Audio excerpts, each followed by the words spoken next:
Hello, how to report cost of goods sold on Schedule C. So how do you report cost of goods sold on Schedule C? 1040. If you are going to file Schedule C, I would suggest you use a tax software to file your 1040. And when you are filing your 1040, you'll be able to complete Schedule C as well. Schedule C is not a loan form. It goes with 1040, your individual tax return. Schedule C has a section for inventory. It's a little bit like Form 1125A cost of goods sold, but it's already built in with Schedule C, and you'll find that on Part 3. So, cost of goods sold.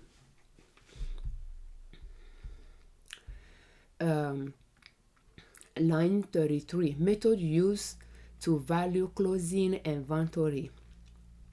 So cost, we will select that. Was there any change in determining quantity, cost, and valuation between opening and closing inventory? And that is pretty much your inventory, assuming you have inventory in 2022. So the December 31st, 2022 year-end inventory and January 1st, 2023 beginning of the year inventory should be the same dollar amount. And if there is a difference between the two, you will click yes and you will add an attachment. Otherwise, you click no, there is not a difference, a change between the two. So line 35, inventory at the beginning of the year. Is it different from last year? Closing inventory, attach explanation. That's pretty much what is here.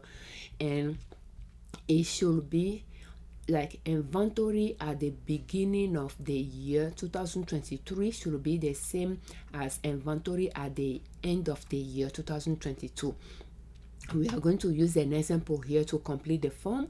And inventory at the beginning of the year is 8044. And here the numbers are rounded, so 8044. There is not a decimal side, so you'll round the numbers. 8044. Purchases less cost of item withdrawn for personal use. For Schedule C, if you took some items to use for personal for yourself, you will take it out of the inventory. And in this example, when you are tracking your inventory, your inventory, it is good to, like for your raw materials, to have your raw materials. Like when you have your raw materials in inventory, when you take raw material out to make products, you will recall what you took out of inventory of raw materials. And when you make finished product, you put it back in inventory, you will enter those cost of raw materials back as cost of finished product. So you took the raw material out and you add the finished product back, and it can go in the purchases during the year, or at least I just included there in my calculations. And the difference between the two will actually give you the purchases and pretty much the turnover during the year, and that is 880 here, and we will put 880.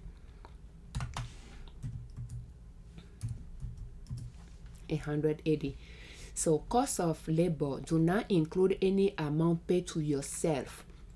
If you withdraw some money from the business for yourself as a sole proprietor, you are not going to include that in it.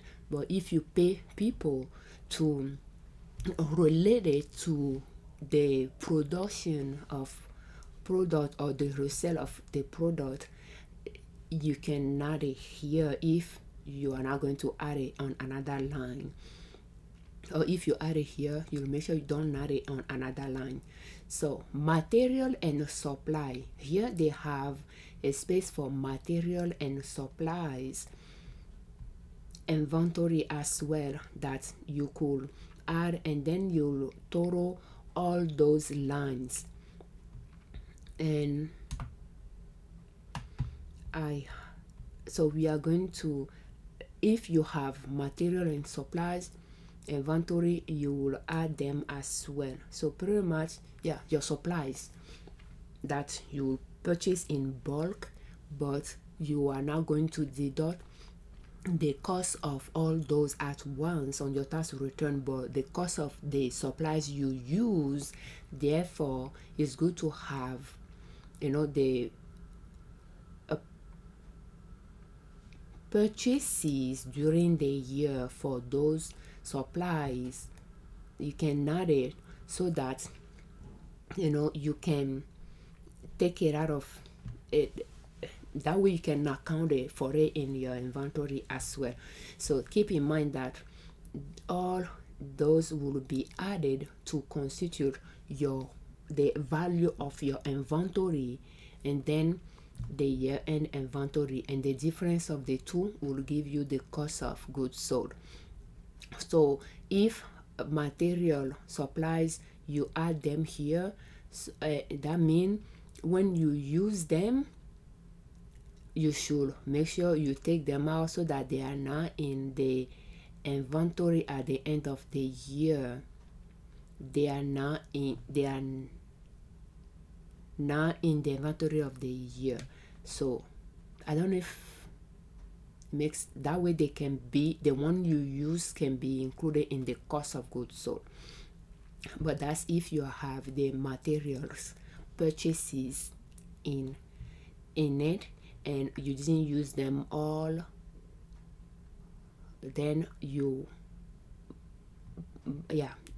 will track your materials to know how much you use, the cost of the materials and supplies that you use, so that it can be included in the cost of goods sold, the quantity that you use.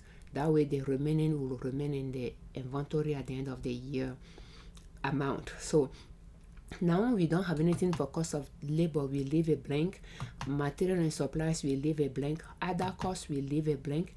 And line 40 is to total line 35 all the way to line 39, and it will be 8044 plus 80, and that's 29, 8924, 8924. Now year-end inventory. Year-end inventory is 7963. If you want to round it up, you know that your cost of goods sold is this amount. So if your inventory, the value of your inventory is, you want to round it up, it will be 7963, and that will be 7963. So cost of goods sold will be line 40 minus line 41, and that will be 8924 minus 7963, and that will be the cost of your goods sold, will be 961. Now this 961, you will take it and you will put it on line 4 of Schedule C, Part 1, Cost of Goods Sold, 961. And that is how you report cost of goods sold on Schedule C, profit or loss from business. And Schedule C is completed as an attachment to Form 1040. And you will, if you are a sole proprietor or you are one member LLC that didn't elect to be taxed as an S corp, chances are default, you will file Schedule C, Form 1040, to report your one member LLC profit or loss as well.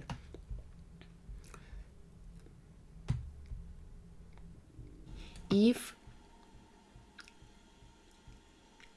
your inventory at the beginning of the year and you started your business is 2023, your line 35 will remain blank. You won't have any inventory at the beginning of the year. You'll only have purchases during the year, and you will, and thus from those purchases that you make product with, that you sold product out of, that you will have, and your purchases will be equal to your line 40, because if everything else is zero, the total from line 35 to line 39 will be 880, the same as your purchases if you didn't have inventory at the beginning of the year. And then you will subtract your inventory at the end of the year out of that, out of your purchases during the year value, to find the cost of goods sold. But if your business has been around before 2023 and you have inventory before 2023, then your 2022 year-end inventory value will be your 2023 beginning of the year inventory value, and that will go on line 35 of Schedule C, Form 1040. Thank you for watching. We thank you very much for watching our videos. We thank you very much for all your comments. And we thank you very much, you all that subscribe to our channel. On our channel and on our blog, we share different ways you can save money and different ways you can make money to reach your financial independence, where you do not depend on an employer to provide for your family. On our blog, we have free downloads that you can access and download to manage your finances and to manage your business. You don't need to subscribe, you don't need to submit your email for that. We have liberdownload.com, where we sell digital templates, financial templates and business templates that you can purchase to manage your finances and your business as well.